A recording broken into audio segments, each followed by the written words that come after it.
Bonjour tout le monde, bienvenue au panel étudiant de l'événement Éducation Entrepreneuriat. J'ai le plaisir de recevoir Émilie et Roxane. Aujourd'hui, les filles, on est en situation de pandémie, une situation qui nous affecte tous et on est intéressé de savoir comment ça se vit pour vous.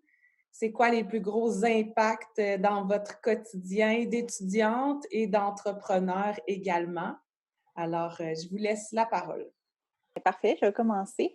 En fait, pour moi, quand la pandémie elle a commencé, ben, je terminais ma dernière session en gestion de commerce. Puis, c'était vraiment difficile pour moi de toute la gestion de tous les travaux qui avaient changé, tout ça, avec en plus le travail, je travaillais en restauration, donc tout gérer ça ensemble, c'était vraiment pas facile.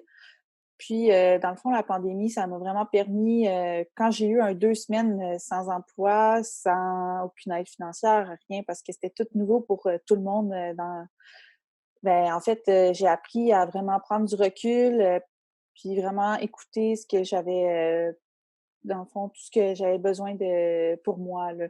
Vraiment écouter mes besoins, savoir, faire un petit recul sur toute ma vie en général, puis prendre, des bonnes décisions pour moi.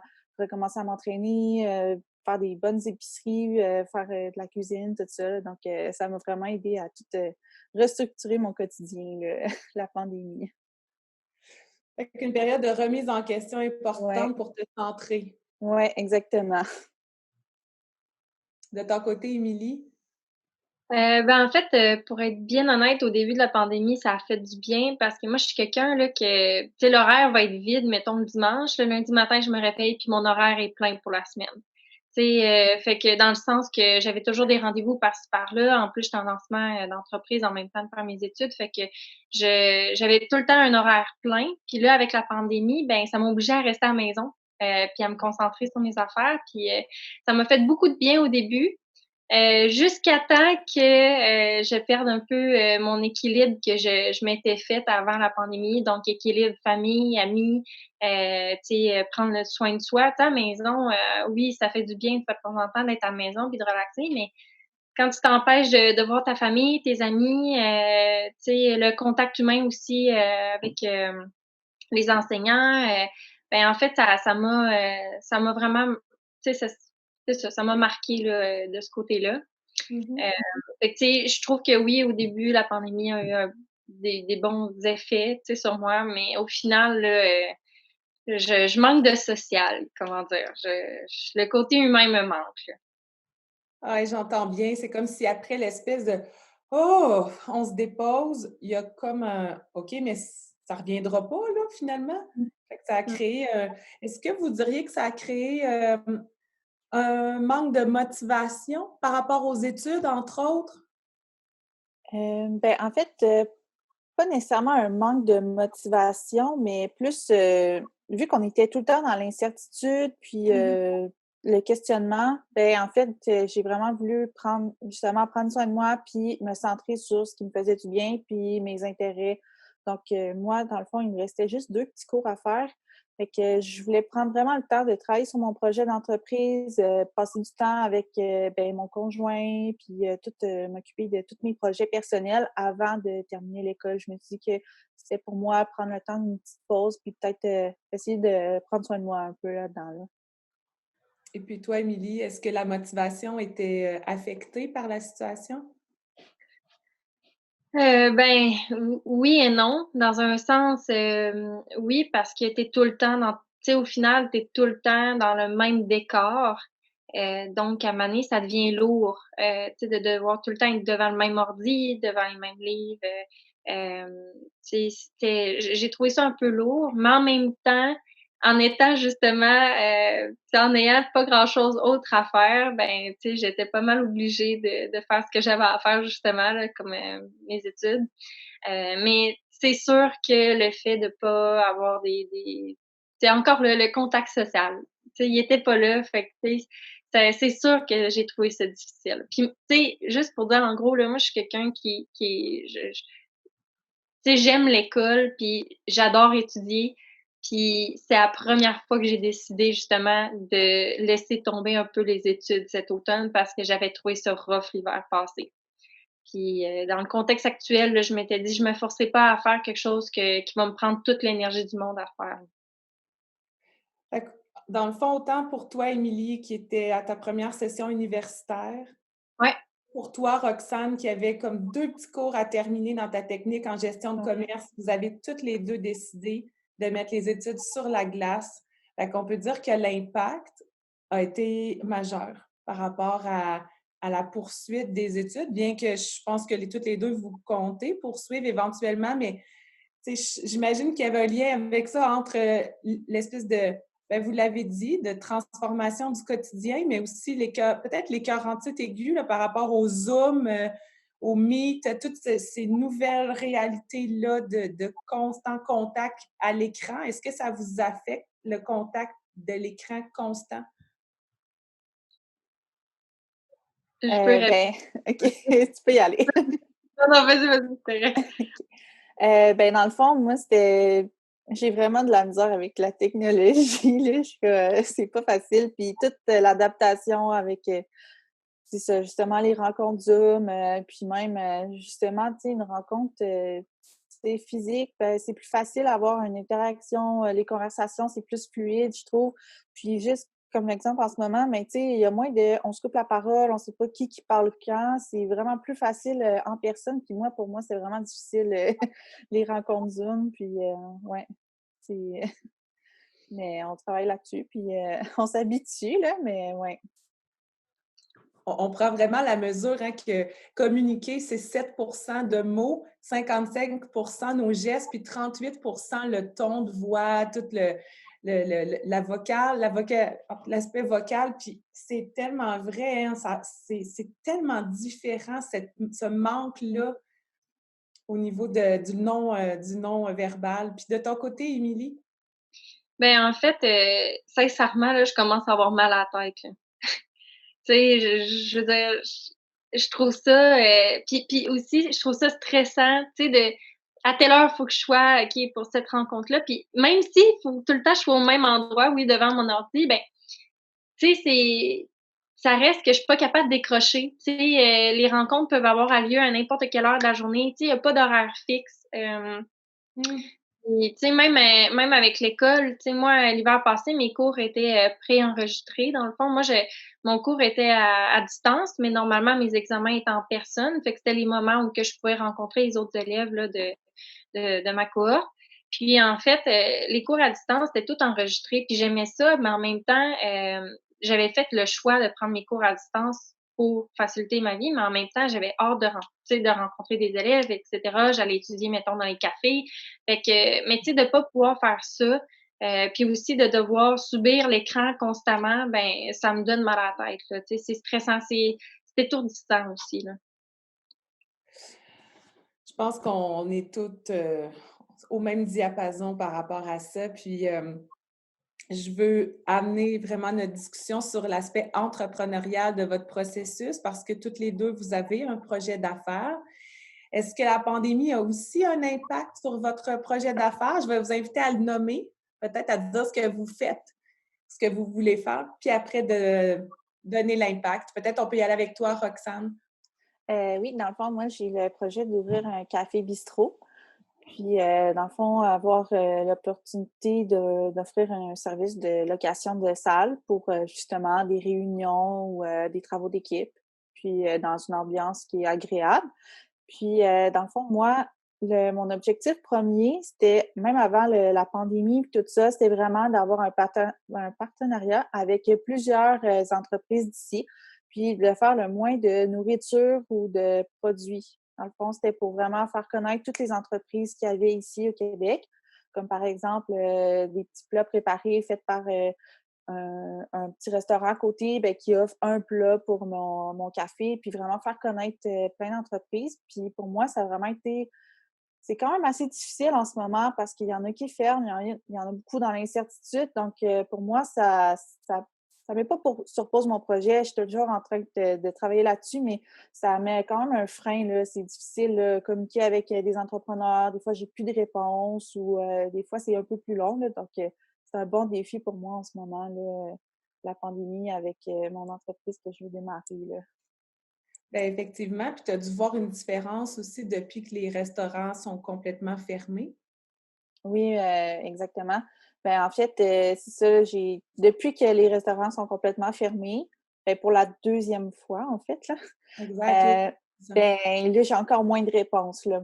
Fait qu'il y en a beaucoup encore plus qui sont dans l'incertitude, qui savent pas trop s'ils vont être capables de réouvrir, s'ils veulent s'embarquer dans des nouveaux projets, garder de la stabilité. Donc, pour moi, ben, c'est trouver, d'autres, en fait, ça me permet de trouver d'autres contacts, puis essayer de trouver d'autres personnes qui voudraient embarquer dans le projet, en même temps, là. Fait que ça te force à être encore plus créative. Ouais, exactement. De ton côté, Émilie, le projet d'affaires auquel tu travailles, puis l'impact que la COVID a sur ce projet. Ouais, en fait, moi, je lance Tuc et Bicycle Expérience. C'est une entreprise qui offre des initiations au fat bike, donc les vélos aux gros pneus, à partir du Vieux-Québec. Puis en fait, là, mes activités se lancent en décembre. J'ai une campagne de pré-vente qui commence en novembre avec La Ruche. OK. Puis, en fait, ce projet-là, quand il est né dans ma tête l'année passée, c'était censé être un projet touristique. Bien sûr, on va se le dire, le tourisme, il n'est pas là cette année. Je l'ai vécu moi-même parce que j'ai un emploi, stable chez Cycloservice dans le Vieux-Québec qui fait de la location de vélos. Puis, tout le long de la saison, j'avais déjà commandé mes vélos l'hiver passé, tout ça, juste au cas où que je décidais quand même de me lancer. Mais la pandémie, là, m'a fait, je pense, me remettre en question au moins 100 fois dans les derniers mois. C'est au mois d'août que j'ai fait OK, non, là, tu te lances, puis tu sais, peu importe, tu vas trouver des idées, puis fait que c'est ça. Fait que dans le fond, au lieu de sortir un produit super de luxe de 3 heures, visite gourmande en hiver, bon, j'ai décidé, non, je lance quelque chose de simple pour les Québécois, axé sur leurs besoins. Puis, en fait, mon initiation, là, c'est une initiation de 1 heure et demie en très petit groupe, 6 personnes, les vélos étant désinfectés, bien sûr, entre chaque sortie.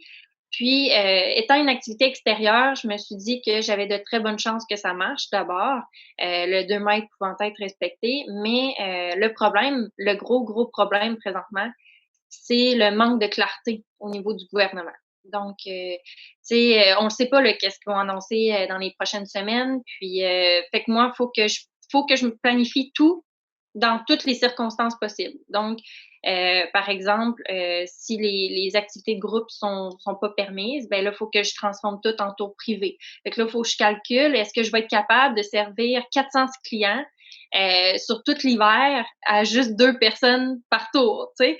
Fait que c'est beaucoup de logistique, beaucoup de stress parce que à tous les jours, il faut que tu refasses ton plan d'une certaine façon parce que tu as oublié quelque chose, ah, faut que tu rajoutes quelque chose, faut que tu appelles tel fournisseur parce que là, il faut que ça change. Puis, fait que c'est quelque chose. Ouais.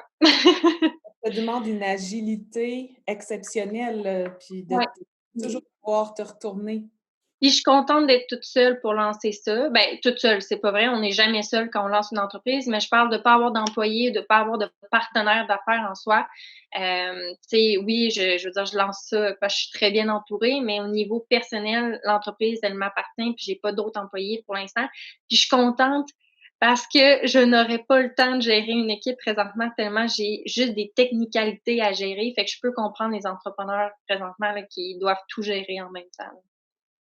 Est-ce que justement vous êtes en lien? Bien, Roxane, tu l'as dit, là, tu es en lien avec certains restaurateurs ou partenaires potentiels. De ton côté, Émilie, est-ce que tu es en lien avec des entrepreneurs de ton, tu as un certain réseau? Ouais, oh oui, absolument. En tourisme, là, quotidiennement, je parle avec des entrepreneurs du domaine, puis disons que pour faire un résumé, je pense qu'on pleure tout un peu à l'intérieur, là, tu sais. C'est pas Ouais. évident. Selon vous, qu'est-ce que ça peut changer sur le long terme, la crise qu'on vit actuellement? Émilie? Ben, moi, sincèrement, là, puis je veux pas être pessimiste, mais l'instabilité présentement qui est créée, oui, par la pandémie, mais aussi par le gouvernement. Puis encore là, je critique pas du tout qu'est-ce que les mesures qui ont été prises, mais au contraire, ça reste que c'est la réalité. Il y a une instabilité, il y a une incertitude. On sait jamais quelle mesure va sortir. Je vais-tu devoir fermer ou rester ouvert? Je pense que ça va faire en sorte que plusieurs entrepreneurs dans l'âme vont décider de soit arrêter d'être entrepreneurs, donc de devenir des salariés, des employés, ou justement de décourager certains à se lancer. Fait que je trouve ça un peu poche parce que tu sais, si j'avais pas découvert l'entrepreneuriat, j'aurais pas la passion puis la flamme de me lancer, tu sais, en fait, j'aurais pas la motivation que j'ai présentement si je m'étais pas découverte comme entrepreneur. Fait que tu as peur qu'il y ait un certain découragement de Ouais. la part, en tout cas des nouveaux Mais entrepreneurs. ce qu'on voit, c'est que comment dire? Pas nécessairement l'économie, mais le bien-être de la société, tu sais, la santé, c'est une priorité, mais il y a aussi le bien-être dans le sens que, tout le stress, tout ça, on voit que c'est pas une priorité à gérer. Tu sais, parce que oui, il y a le côté santé, mais santé, il y a le côté mental. Puis présentement, de fermer des commerces là, puis sans savoir quand est-ce qu'on va pouvoir réouvrir ou, quand est-ce qu'on va se faire fermer, ça cause tellement de stress, puis pas juste aux propriétaires, aux entrepreneurs, mais aux employés, aux familles qui sont reliées, aux fournisseurs. En fait, c'est une chaîne, hein, fait que Ouais. ouais. À ton avis, Roxane, quel impact ça pourra avoir, Ben, moyen et long terme, comme tu veux? ben, dans le fond, moi, comme, je travaille en restauration, puis nous, on a tout le temps été, ouverts depuis le début de la pandémie parce qu'on offre, du take-out. Puis, en fait, moi, je trouve que dans le ben, je peux pas parler pour les autres domaines, mais certainement pour la restauration, c'est vraiment, la communauté, un esprit, d'entraide, il y a des restaurants qu'on fait de la publicité pour eux. Tu sais, nous, on offre de la nourriture puis tu sais, on offre un service, mais on fait de la publicité pour d'autres, restaurants qui ont plus de difficultés. Puis c'est vraiment de l'entraide, un envers l'autre. Puis ça permet aussi aux entrepreneurs de permettre d'innover puis de changer ses façons de faire. On s'est beaucoup remis en question. Puis comme nous, dans le restaurant, on a réalisé qu'on avait trop d'employés. OK. Parce que pendant une période, il a fallu qu'on mette des employés, ben, qu'on leur dise de ne pas rentrer parce qu'on n'en avait plus de besoin.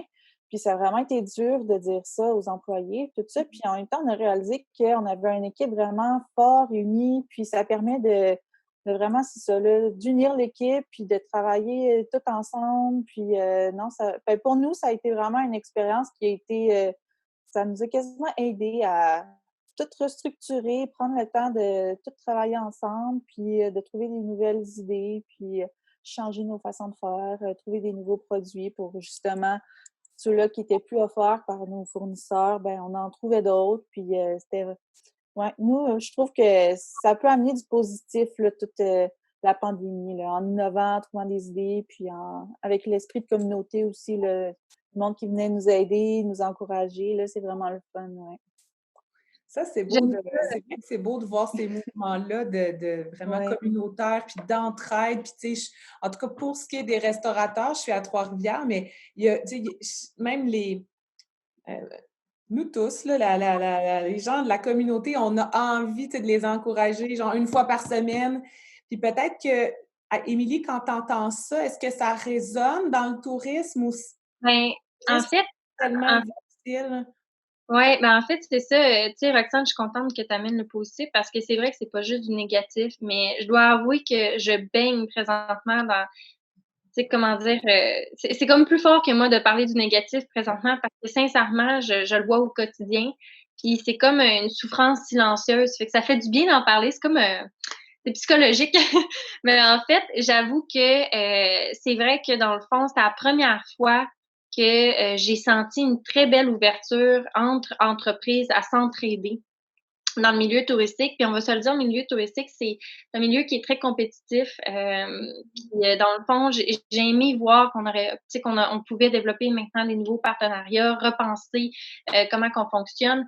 Mais je dois être bien honnête aussi, c'est que peu importe les efforts qu'on a faits cet été, il n'y avait pas de touristes de toute façon. Fait qu'on pouvait même pas se les envoyer, il n'y en avait pas. Tu sais, dans le sens que ça n'a pas été évident de ce côté-là. Mais encore là, tu sais, moi, je parle du tourisme, mais il y a d'autres milieux que ça a eu des très, très beaux impacts, là, tu sais. Ah oui. Mais de mon côté, ça n'a pas été facile, là. Est-ce que, vos projets d'affaires, que ce soit dans le contexte actuel ou dans l'avenir, est-ce qu'ils ont un impact sur votre orientation future, sur vos études? Est-ce qu'il est arrivé des, je sais pas, des changements de carrière pour vous par rapport à ce qui était là avant? Tu peux y aller, Émilie, je te vois hocher la tête. Excuse-moi. C'est naturel, hein. Dans le fond, ben, en fait, moi, à la base, j'ai étudié en sciences naturelles. Depuis que je suis haute comme 3 pommes, que ben, moi, je suis la plus vieille chez nous, puis j'ai tout le temps été, comment dire, j'ai tout le temps eu de la facilité à l'école, des très bonnes notes. Par contre, je travaillais très fort aussi pour les avoir. Puis depuis que je suis haute comme 3 pommes, les profs, mes amis me disent: «Ah, tu vas aller loin dans la vie». Mais tu sais, aller loin dans la vie, c'est quoi ça? Tu sais, mais j'avais jamais compris. Tu sais, pour moi, aller loin dans la vie, c'était aller à l'université, tu sais. En quoi, je savais pas encore. Puis c'était en sciences nat que j'ai décidé que je voulais aller en médecine. Puis j'avais fait un voyage qui confirmait que je voulais vraiment devenir médecin. Puis finalement, ben malheureusement, ben comment dire, le fait d'avoir tellement de pression pour avoir des bonnes notes, tout ça, ça m'a un peu comme, tu sais, j'ai un peu perdu ma personnalité, tu sais, comment dire, l'éclat dans mes yeux, je l'avais plus. Fait que là, c'est quand j'ai découvert mon côté entrepreneur dans la dernière année que j'ai fait, OK, c'est à ça que je me préparais, là. Les sciences nat, là, tu sais, quand c'est à la fin de la session, là, ben là, en ce moment, je le vis fois 3, là. Fait que, tu sais, d'une certaine façon, oui, j'ai vécu un gros revirement de situation, mais les études ont été utiles pour me préparer à ça d'une certaine façon, là. Fait que tu t'avais préparé aux roches d'intensité, là. Tes études tard en soirée t'ont préparé à mettre tes plans d'action tard en soirée, puis à les changer constamment avec beaucoup d'agilité présentement. C'est ça. Puis en même temps, ben, ça m'a permis aussi, tu sais, si j'avais pas passé par ce questionnement-là au cégep, ben, je serais pas là où je suis parce que, tu sais, au final, j'aurais peut-être aimé un sujet en particulier. Je serais peut-être allée à l'université dans quelque chose que j'aime, mais que j'adore pas nécessairement, tu sais. Là, j'adore ce que je fais. Fait que, tu sais, d'une certaine façon, oui, ça a apporté un changement, là. Ton côté, Roxane? Ben moi, en fait, vu que j'ai toujours voulu ouvrir mon entreprise, mais je savais pas en quoi, puis c'était plus ça mon questionnement, à savoir ça allait être quoi. J'étais sûre que j'étais certaine qu'il allait avoir quelque chose au bout, là, mais je savais pas quoi. Puis, dans le fond, c'est ça, j'ai étudié en gestion de commerce. Puis, quand j'ai terminé ma dernière session, ben, puis j'ai eu mon 2 semaines sans emploi, sans rien, ben, c'est là que je me suis dit: «Bon, ben, là, je vais penser à moi, puis à un projet qui m'intéresse vraiment». Puis, je me suis remis j'ai tout réécrit, tous les projets qui m'étaient passés par la tête, que j'avais travaillé beaucoup dessus ou moins, puis j'ai vu qu'il y en avait beaucoup qui, tu sais, il y a un sujet qui revenait souvent, tu sais, ouvrir un petit café, un petit bistrot, ça revenait souvent. Fait que je me suis dit: «Bon, ben, là, c'est le moment de» c'est sûr que c'est pas vraiment le moment de partir à un restaurant, mais en même temps, je me suis dit: «Bon, ben, je vais innover, puis je vais trouver une solution pour pouvoir le partir quand même». Puis, c'est ça, là, je travaille là-dessus, puis j'ai tout le temps, pour moi, ça a été difficile, l'école, puis terminer tout, ce cheminement scolaire-là, puis il n'est pas encore terminé, là, mais Pas puis trempé. ça m'a vraiment appris à trouver des solutions, j'ai vraiment appris à travailler fort pour pouvoir, justement, là, essayer de moins patiner possible, puis vraiment l'avoir un peu plus facile. Puis ça, je pense que ça m'aide en ce moment, là, vraiment pouvoir changer dernière minute une idée ou un projet parce que ça marche pas vraiment, parce pour X raisons à cause de la situation actuelle. Là. Mais ouais, moi, ça m'a aidé. Là. Ça vous a amené, j'ai l'impression, quand je vous entends, beaucoup de polyvalence, capacité à réagir vite, à vous adapter. Et dans le contexte, est-ce que les intervenants en entrepreneuriat ont eu un impact sur vos projets? Est-ce qu'ils vous ont aidé? De mon côté, l'aide, elle a pas arrêté, là, mais pas du tout. Par contre, encore une fois, ben, le fait de pas pouvoir voir ces personnes-là en personne, de juste les entendre au téléphone ou de les voir à travers l'écran, je trouve ça difficile. Tu sais, des gens qui sont si généreux envers moi, mais que je peux même pas remercier en personne pour le moment, c'est un peu poche. Mais en fait, oui, là, je veux dire, peu importe qui j'appelle, la personne répond, puis je trouve ça extraordinaire, là. Puis, tu sais, moi, ce que j'ai eu la chance dans les dernières semaines, c'est d'être acceptée à la mesure STA du fonds d'emprunt, qui est d'avoir un salaire minimum, dans le fond, pendant, je pense que c'est plus d'une quarantaine de semaines. Puis c'est quand même assez, rassurant, surtout en temps de pandémie, de pouvoir lancer mon entreprise, mais de quand même être certaine d'avoir un salaire, de base. Ça me soulage d'une certaine façon parce que je lance ça avec beaucoup de risques, mais en même temps, les risques sont calculés. Puis le salaire, ben, du fonds d'emprunt avec la mesure externe me permet d'avoir, moins de pression sur les épaules. Félicitations Ouais. d'avoir reçu ça. C'est vrai que ça doit t'amener comme la sécurité qu'il faut, plan matériel pour dire je me consacre puis je mets toute l'énergie qu'il faut là, pour que ça fonctionne. Ouais. Puis de ton côté, Roxane, Valérie, tu nous en parlais hors écran tantôt, et l'intervenante en entrepreneuriat au Cégep de Limoilou. Comment est-ce qu'elle a pu t'aider? Ben, en fait, juste un peu avant la pandémie, elle m'a vraiment aidée, soit par les activités qu'elle offrait ou même juste le temps d'écoute. Ça, c'était vraiment important pour moi. Ça m'a vraiment aidé beaucoup à plus me structurer, à, tu sais, à dire, «C'est-tu vraiment ça que tu veux?» Tu sais, me remettre en question, puis c'est vraiment en tout cas, elle m'a vraiment aidée beaucoup là-dessus, là, puis, tu sais, je sais qu'elle est encore là pour m'aider, puis, ouais, c'est vraiment une personne qui est importante pour moi dans mon cheminement d'entrepreneur. Puis il y a aussi, mon patron actuel elle m'a tout le temps encouragée. Elle savait que j'allais pas rester là longtemps, mais qu'elle m'a tout le temps encouragée à poursuivre, mon désir d'avoir une entreprise. Puis comme elle est en restauration, elle dit que elle est toujours là pour m'aider, puis à répondre à mes questions. Puis surtout, tu sais, la restauration, il y a plein de petits détails avec les règlements, la MAPAC, toutes ces petites choses-là. Fait que elle dit: «Inquiète-toi pas, si tu as des questions, je suis toujours là pour t'aider». Fait que c'est vraiment rassurant d'avoir un entourage tu sais, que tu sais qui est présent, puis qui peut te supporter puis t'aider là-dedans, là. C'est vraiment ouais.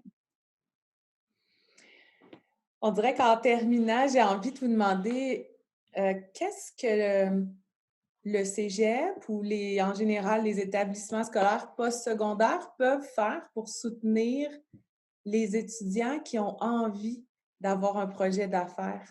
Qu'est-ce qu'on pourrait faire de plus ou selon vous? De plus ou de différent? C'est peut-être ça mon idée. Ben, de voir notre projet d'affaires comme une source d'apprentissage. On n'est pas en train de perdre notre temps à jouer à des jeux vidéo, là. Puis encore là, il y en a que c'est pour le travail aussi, mais tu sais, ce que je veux dire, c'est que on le fait pas, dans le but de façon récréative, on le fait pour apprendre, pour grandir, fait que tu sais, moi je pense c'est d'être compréhensif, puis c'est ça, d'être compréhensif. Moi je me rappelle au cégep, j'ai eu plusieurs moments difficiles, pas psychologiquement, mais de remise en question, puis j'avais de la difficulté à avancer, puis pourtant, je veux dire, comme j'ai dit, j'ai de la facilité à l'école, mais tu sais, quand tu te cherches, là, ben, c'est pas facile. Ben, moi, les profs que j'ai eus, là, il y en a pas un qui m'a dit: «Ben, Émilie, regarde, c'est parce que peut-être que tu es lâche, peut-être que ça avance». Tu sais, non, la plupart voyaient que je faisais tout ce que je pouvais, puis il y en a plusieurs qui m'ont aidée, qui m'ont accommodée, puis ça m'a permis de focusser sur l'objectif de réussir mes études. Puis en même temps, ben, pareil pour mon plan pour mon projet d'affaires, ben, c'est pareil, tu sais, les profs peuvent faire une grosse différence dans la réussite de notre projet, là. Fait qu'être à l'écoute, être Ouais, compréhensif, puis tu sais, cette importance que tu nommais si bien d'être pris au sérieux. ouais. Que le projet d'affaires, c'est une grande source d'apprentissage et de motivation à continuer. Oh que oui. De ton côté, Roxane? Ben, moi, dans le fond, vu que ma technique, c'était vraiment axé sur justement, le commerce puis tout ça, ben, en fait, je pense que ça serait il y a beaucoup de professeurs qui m'ont aidée puis qui m'ont supportée. Ils m'ont même, offert de participer à des concours entrepreneuriat, puis une chance qu'ils m'ont poussée puis qu'ils m'ont forcée à y aller parce que ça m'a vraiment aidée à ouvrir des portes puis à connaître un entourage, vraiment un beau réseau de contacts. Mmh. Puis, En même temps, il y en a que c'était pas vraiment facile qui comprennent que je mettais beaucoup de temps sur l'entrepreneuriat. Puis, tu sais, je travaillais 30 heures semaine, plus l'école, plus travailler sur mes projets. Fait que pour moi, c'était vraiment difficile de tout. Des fois, je disais que je pouvais pas aller à l'école parce que pour moi, c'était plus important de travailler sur mes projets. Puis, il y en a qui comprenaient, puis qu'ils s'adaptaient à ma situation. Puis ça m'a vraiment, vraiment aidée. Tu sais, ils savaient que j'étais pas là, mais que je faisais tous les travaux, que tout, tu sais, tout était fait à temps. Mais pour moi, j'arrangeais mon horaire de la façon que c'était plus facile pour moi. Puis ça m'a vraiment aidé que ces professeurs-là aient accepté, pas mon petit caprice, mais juste ma situation. Puis ça m'a vraiment aidé à cheminer justement dans l'entrepreneuriat. Puis ouais, ça m'a vraiment aidé beaucoup, là. Puis aussi l'écoute, là, des fois, j'allais dans leur bureau puis leur parler, puis ça, c'était vraiment important aussi pour moi, là, d'avoir leur opinion en tant que professionnelle aussi dans le domaine, là, c'était vraiment ouais, Fait que c'était important. de la qualité d'écoute, de la qualité de présence, puis de l'adaptabilité aussi. Ouais, parce que, tu sais, le fait que je sois pas en classe, ça dérangeait tu sais, ça changeait rien pour eux dans leur plan de cours ou quoi que ce soit, mais tu sais, ils savaient que je faisais quand même les travaux, puis que j'étais quand même présente malgré tout, puis que mon cheminement, c'était c'était quand même j'avais des bonnes notes, puis tout allait bien, là, fait que ils se sont bien adaptés, là, puis ça m'a vraiment aidée. Puis aussi les intervenants comme Valérie justement là, ces personnes-là font toute la différence dans notre vie scolaire. Parce que c'est des gens qui comprennent notre intensité, qui comprennent pourquoi on a certaines priorités. Puis, pareil comme toi Roxane, là, Valérie, elle a fait, vraiment, toute la différence, pour moi à l'école. Fait que sincèrement, je pense que c'est comme on a dit là, l'écoute puis la compréhension, là. Je vous remercie les filles énormément d'avoir pris de votre temps cet après-midi pour nous parler d'études, d'entrepreneuriat, puis de vos projets. Vous avez les yeux brillants malgré toute la difficulté que vous rencontrez en ce moment. Je pense que vous êtes de beaux modèles de résilience, puis je vous encourage très fortement à continuer. Émilie, tu te lances bientôt. Bonne chance. Merci. Roxane, bonne chance aussi dans le développement de ton projet de resto/cubicule de travail. Ouais. On ira te visiter. Merci beaucoup. Merci.